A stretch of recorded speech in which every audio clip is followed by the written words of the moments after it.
Hello, having done the unboxing and a few test videos, I thought I'd do one about some of the accessories I've chosen to buy to go with my Canon Legria HF-G25, otherwise known as the Vixia HF-G20, because there are various bits and bobs that you probably want to add on to it. And let's start with the most obvious of all, which is a spare battery. This is the battery that comes with it. You can probably see there it's quite small, and certainly when you put it into the camera, well, there's a great gaping hole here of extra space that you could put a bigger battery in, and this will last, so Canon say, about an hour, I think, to 2 hours or something like that. But as soon as you start using the controls at all and zooming in an hour or whatever, it probably won't last anything like that. So the option is, of course, to buy Canon's own brand spare batteries. This one's, I think, called a BP 808. They do an 819 and an 827, with the 827 being the biggest. Well, Canon want about £90, I think. Certainly on Amazon, I think it's about £90 for the BP 827, and that's an awful lot of money. So obviously you can look at third-party brands, and some of them are very cheap indeed, £10, £15 for the equivalent of the BP 827. But I don't know, I'm just not entirely trusting of some of those imported brands. So I've gone on a halfway house and I've bought, I don't know if that's even in focus there, it's a Duracell. It's the Duracell equivalent of the BP 827. You can see how much bigger it is than the normal one that's supplied with it. Look at that. And that's about £34. So the official Canon one, 90, some of the cheapy imports, about £10 to £15. The Duracell one, £34. I thought that was a reasonable compromise of a decent, trusted brand with a decent sized battery. And once that's on the back, there you go. It does stick out a little bit, but not unduly so. Doesn't get in the way of you sort of operating and holding the camcorder, and it gives you run time of, I think it claims something like 600 minutes. I don't know how accurate that is. I haven't run it for 600 minutes, but it's going to keep you going for a jolly long time. And then once that runs out, of course, you've still got your original one for another hour of emergency recording. So that is accessory number one, and it cost me £34, and I can't get the thing off now. Hold on. There we go. That's the battery.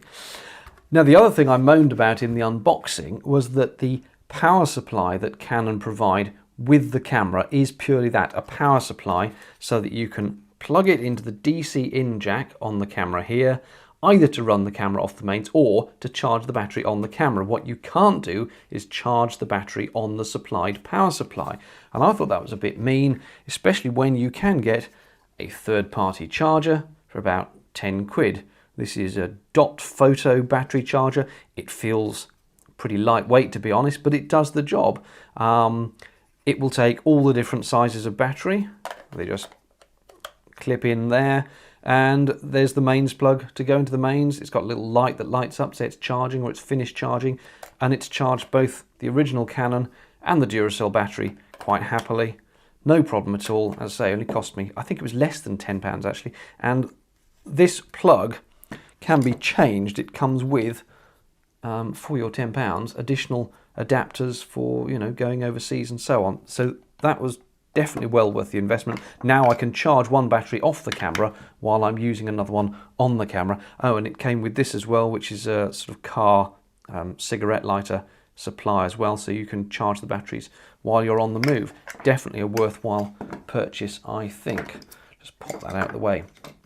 So we've got bigger batteries and we've got a charger. The next thing to look at is the hot shoe, and I mentioned it in the unboxing. This is Canon's so-called mini advanced shoe. It is mini, it is advanced in that it's got electronics in it, but it's not helpful in the fact that it's a non-standard size. So if you want to add normal hot shoe add-ons like a light or a microphone or so on, they won't fit in there because it's the wrong size. What you can get for about £10, which is actually quite a lot of money for a tiny bit of plastic, but it's this little adapter, and it just slides in to Canon's shoe, and it's a bit tight, and I don't want to break it. Go on, get in there. Hold on. The last thing I want to do is break £10 worth of cold shoe adapter. There we go.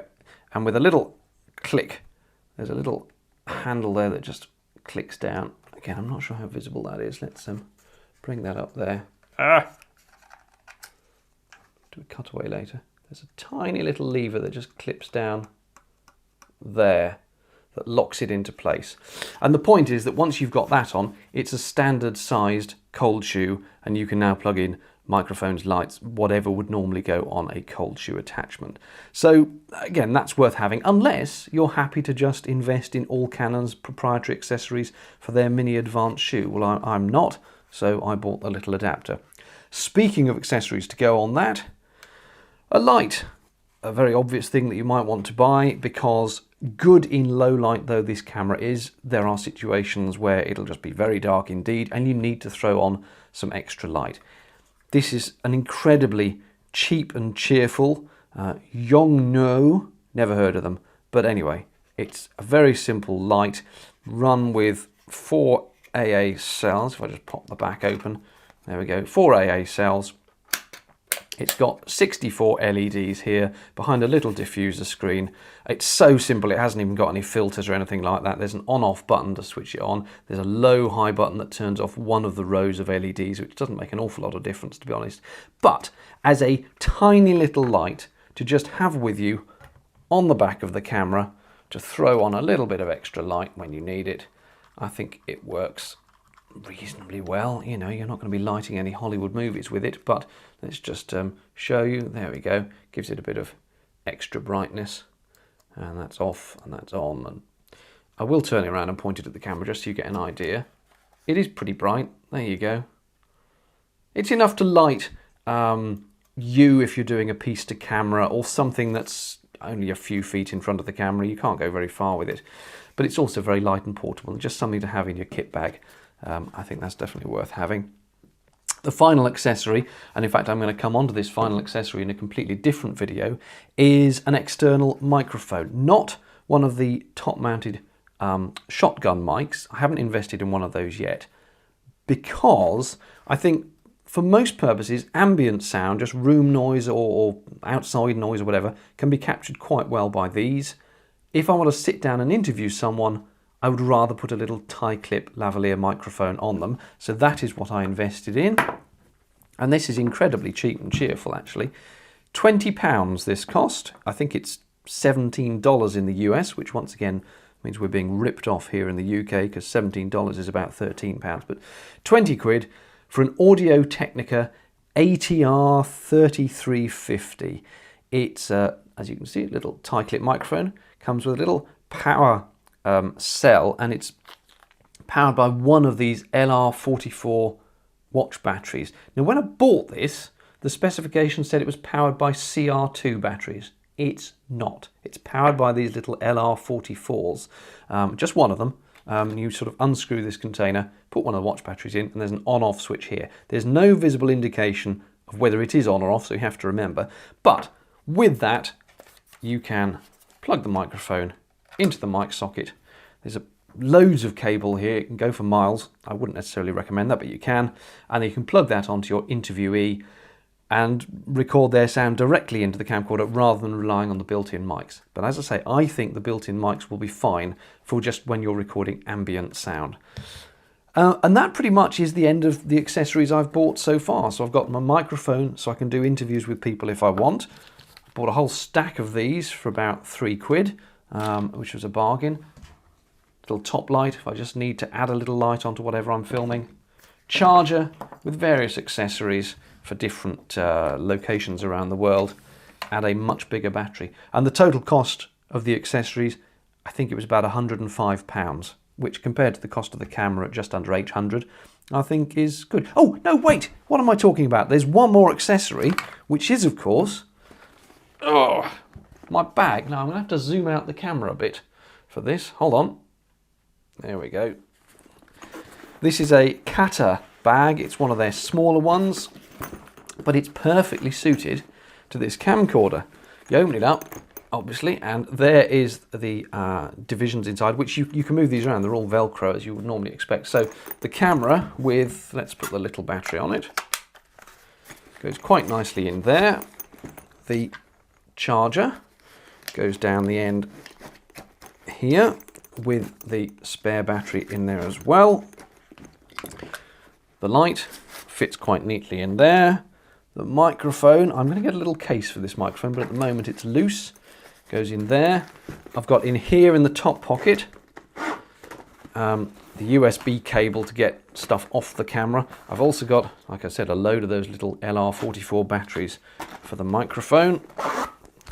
And then under the back here, there's another little hole where I've put all the cables. That's the HDMI, the component video, composite video, and also in there I then put the other bits from the charger, which are the different power adapters and so on and so forth. So that all fits quite nicely in there, and it's very solid. It's going to keep the camera quite safe. And effectively then in this one bag, I've got space. I've also got more space on the front here for any other bits. But in that one tiny little bag, I've got a complete shooting kit. Camera, light, microphone, and assorted leads. Very lightweight. There's a shoulder strap as well, which I've taken off just for the purposes of filming. I think the bag cost me about £35, something like that. But you know, it's properly made again, very solid here, lots of padding here. There are also, and I've taken these off because I don't need them, two extra little bags that sort of hang on the side on these clips. And into those, I suppose you could put the mains power adapter for the camera or any other bits you've got. They're not as well padded, so I wouldn't want to put anything fragile in them. But that's it. That is my complete shoot kit in a bag for the Canon HF-G25. And I hope that was of some use or some interest.